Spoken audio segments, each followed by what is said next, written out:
తెలుగువారి పెళ్ళి ఇలవైకుంఠమే మళ్ళీ సంప్రదాయమే సౌందర్యంగా సాగుతున్న పెళ్ళి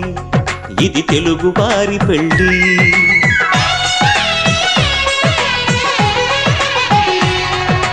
తెలుగువారి పెళ్ళి